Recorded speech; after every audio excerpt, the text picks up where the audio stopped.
அனைவருக்கும் வணக்கம். இது பிரபஞ்சன் ஆடியோஸ் ஆவுடையார் கோவில். நான் உங்கள் சுரேஷ்.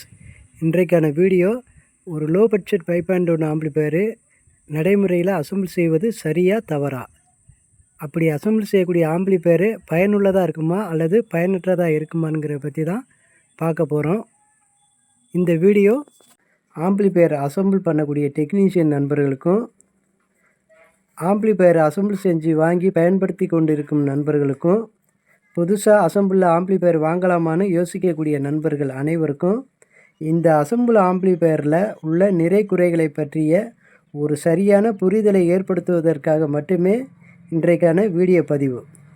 அந்த வகையில் இன்றைக்கான பதிவில் இந்த லோ பட்ஜெட் 5.1 ஆம்பிளிஃபையரை பற்றி தான் பார்க்க போகிறோம். இதுவரை எந்த யூடியூபர்ஸும் சொல்லப்படாத பயனுள்ள தகவல்களோடு தான் இந்த வீடியோவை பார்க்க போகிறோம். மேலும் இந்த வீடியோவை முழுமையாக பாருங்கள். முடிவில் வீடியோ உங்களுக்கு பயனுள்ளதாக இருந்ததுன்னு நினச்சிங்கன்னா மட்டும் நம்ம சேனலை சப்ஸ்கிரைப் செய்து லைக் கொடுத்துடுங்க.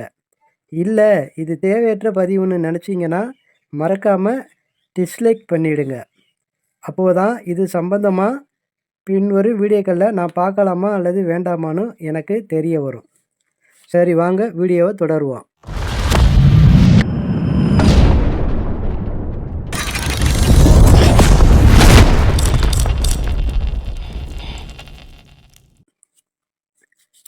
நான் கடந்த வீடியோவிலையும் சொல்லியிருப்பேன், ஒரு லோ பட்ஜெட் 5.1 சம்மந்தமான தெளிவான விளக்கங்களை கொண்ட வீடியோ பதிவிடுவதா சொல்லி 5 மாதத்துக்கு மேலே ஆச்சு.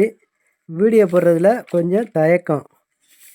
ஏன்னா நடைமுறையில் யூடியூப் சேனலில் லோ பட்ஜெட் 5.1 ஆம்பிளிஃபையர் சம்மந்தமாக நிறைய வீடியோ பார்க்குற மாதிரி இருக்குது.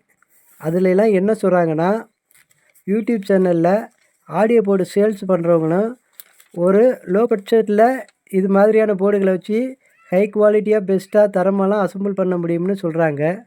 அதை வாங்கி அசெம்பிள் பண்ணக்கூடிய டெக்னீஷியன் நண்பர்களும் ஒரு தரமான 5.1 ஆம்பிளிஃபையர் லோ பட்ஜெட்டில் அசெம்பிள் பண்ண முடியும்னு சொல்கிறாங்க.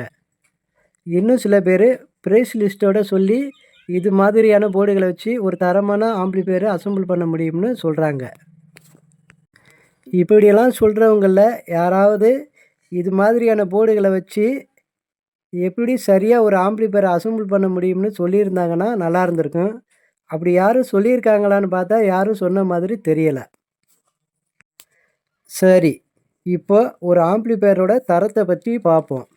கஸ்டமரு ஒரு ஆம்பிளிஃபையரை ஆர்டர் கொடுக்குறாங்கன்னா அது லோ பட்ஜெட் 5.1 ஆம்பிளிஃபையராக இருக்கலாம், அல்லது பட்ஜெட் ஆம்பிளிஃபையராக இருக்கலாம், அல்லது ஹை எண்ட் ஆம்பிளிஃபையராக கூட இருக்கலாம். இதில் எந்த ஆம்பிளிஃபையராக இருந்தாலும் சரி, அந்த ஆம்பிளிஃபையரில் அவங்க நல்ல அவுட்புட் ரிசல்ட் இருக்கணும்னு எதிர்பார்ப்பாங்க.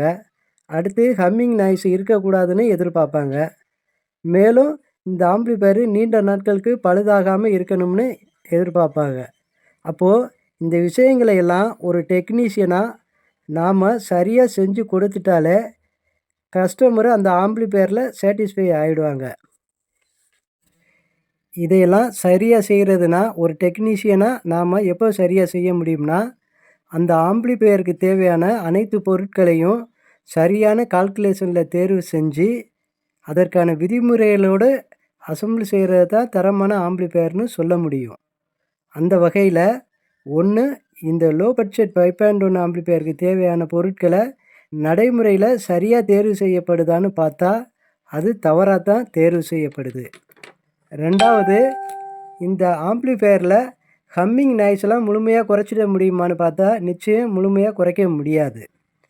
மூணாவது, இந்த ஆம்பிளிஃபையரில் 6 சேனல்லையும் பயன்படுத்தக்கூடிய ஸ்பீக்கர்களுக்கு தேவையான அவுட்புட் வாட்ஸை சரியாக எடுத்துக்கிற முடியுமானா அது முடியாது. அப்போது அங்கே அவுட்புட் ரிசல்ட்டில் நல்ல ரிசல்ட்டும் இருக்காது. நாலாவது, ஒரு தரமான ஆம்பிளிஃபையர்னு சொல்லும்போது அந்த ஆம்பிளிஃபையரை வாரண்டியோடு கொடுக்க முடியுமானா அதுவும் முடியாது. அப்போது இதற்கெல்லாம் தீர்வுகளே இல்லாத ஒரு ஆம்பிளிஃபையரை தரமான ஆம்பிளிஃபையர்னு சொல்கிறதுனால யாருக்கு பயன்? அதையும் வரிசையாக பார்த்துடுவோம். ஒன்று, ஒரு டெக்னீஷியனாக நாம் ஒரு low budget 5.1 amplifier plus speakers இதெல்லாம் ரெடி பண்ணி கொடுத்தா அவரவர்கள் உழைப்புக்கு தகுந்த அமௌண்ட்டை வாங்கி கொண்டு தான் ரெடி பண்ணி கொடுப்போம். அதை வாங்கி செல்லும் கஸ்டமரு சவுண்டு மீடியமாக வச்சு பயன்படுத்துகிறவங்களா இருந்தால் கொஞ்சம் நாட்களுக்கு பழுதாகாமல் இருக்கும். அதையே கொஞ்சம் சவுண்டு அதிகமாக வச்சு நீண்ட நேரம் பயன்படுத்துகிறவங்களா இருந்தால் ஆம்பிளிஃபையரு சீக்கிரம் ஃபால்ட் ஆயிரும். அல்லது அதற்கு தேவையான பொருட்களை சரியான முறையில் தேர்வு செய்யாத காரணத்தினாலும் ஆம்பிளிஃபையரு ஃபால்ட் ஆகும். அந்த வகையில் ஆம்பிளிஃபையர் ரிட்டர்ன் வந்தால் அதற்கு ஏதாவது தீர்வு காண்கிற மாதிரி தான் வரும். அப்போது டெக்னீஷியனோட நிலைமை சிரமந்தான். ரெண்டாவது, இது மாதிரியான ஆம்பிளிஃபையர்களை வாங்கி செல்லும் கஸ்டமர்களில் சில பேர்களுக்கு திருப்தி அளிக்கவில்லை என்றால் அவர்கள் குறைகள் சொல்லத்தான் செய்வார்கள். அந்த வகையில் குழப்பந்தான். மூணாவது, ஒரு லோ பட்ஜெட் 5.1 ஆம்பிளிஃபையரு அசெம்பிள் செய்வது எப்படிங்கிற வீடியோவை பார்த்து கற்றுக்கணும்னு நினைக்கிற பிகைனர்ஸுக்கு ஏதாவது பயன்படுமானா அதுவும் ஒரு சரியான விதத்தில் பயன்படாது. நாலாவது, அசெம்பிள் ஆம்பிளிஃபையர் தொழிலில் இந்த லோ பட்ஜெட் 5.1 ஆம்பிளிஃபையரு கடந்த 2005லேருந்து 2025 இன்று வரை பயன்பாட்டில் தான் இருக்குது. இத்தனை ஆண்டு காலங்களில் ஏதாவது மாற்றம் அடைஞ்சிருக்கான்னு பார்த்தா ஒன்றும் பெரிய மாற்றம் இல்லை. ஏன்னா அப்போலாம் 5 சேனலுக்கு 2030 ஐசியில் சிங்கிள் சப்ளை சர்க்கியூட்டும் சப்புக்கு STK4141 மோனோ ஃபங்க்ஷனில் டியூவல் சப்ளை சர்க்கியூட்டோட ஒரே போர்டாக தான் வந்தது.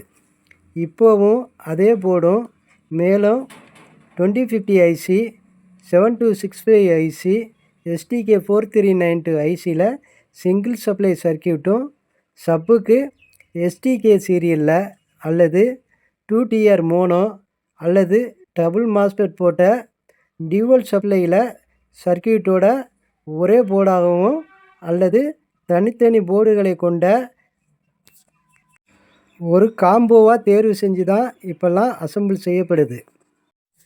இது மாதிரியான போர்டுகளுக்கு 2 தனித்தனி சப்ளை தேவைப்படுமே, அதற்கு எப்படிப்பட்ட டிரான்ஸ்ஃபார்மர் தேர்வு செய்யணும் என்பதை பற்றி சரியாக யாரும் யோசிக்கிறதில்ல.